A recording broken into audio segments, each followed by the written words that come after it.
Hi, this is James Jackert from Coon-Tastic Baits. Today I was wanting to do a quick demonstration of some of the ways I like to use cage traps with my Coon-Tastic Bait, especially around agricultural areas where coons are going to be attracted by the availability of shelter and food. Here we got a grain silo and a small farm area. See, I've got a cage trap set beside the silo. And one of the reasons you set it beside it is because coons and almost every other fur-bearing animal you might be going after like to hug structure. If they're traveling around a building, they will travel right beside the buildings, or a fence, or a hedgerow. They like to travel these lines. And so if you've got that there, they're going to bump into that cage, whether from the back side or the front side. And either way, they'll come and try to investigate your bait. Now, some things you might want to do, once you get your trap set, there we go.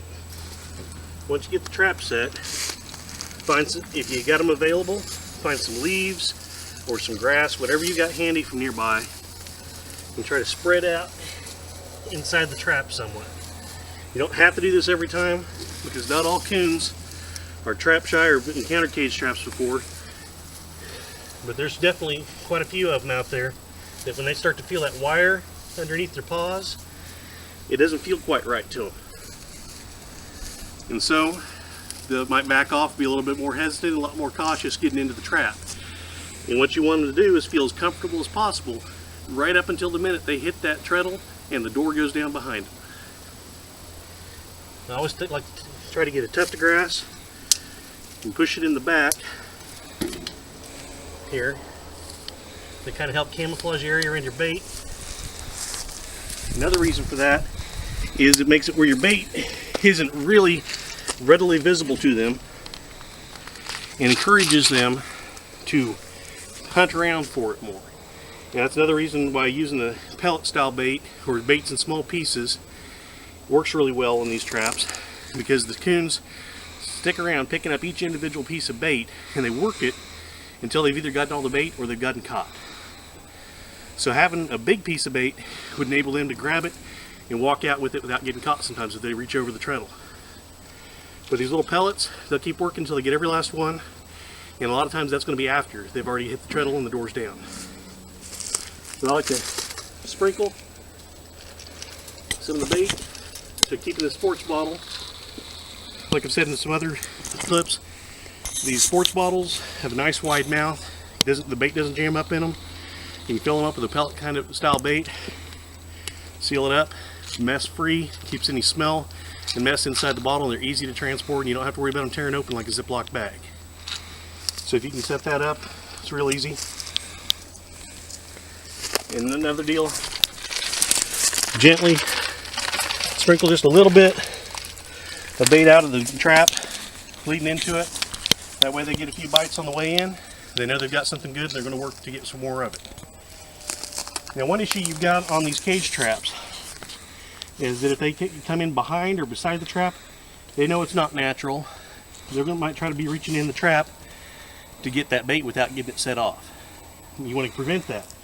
So if you've got some brush, some grass, leaves, whatever you got handy, try to block off the edge of that trap. So right here we've got some scrap wood. Works perfectly. You got the building already blocking one side. This silo here. Get that wood there. There's rock back here. I can set up right against the back of the trap. Another benefit is that helps stabilize the trap just a little bit. It keeps it from shaking when they go in. And now you got that. And if you got an area where you think you might have a little bit of unwanted help checking your traps, you can also just kind of brush them in, get some limbs, some leaves, grass, whatever, and kind of hide the trap like that. The coons will still find the bait, but maybe the guy who's not supposed to be getting your trap won't. And that right there is a good way to get it set up. These cage traps with these doors that will flip over when they turn upside down, flip out.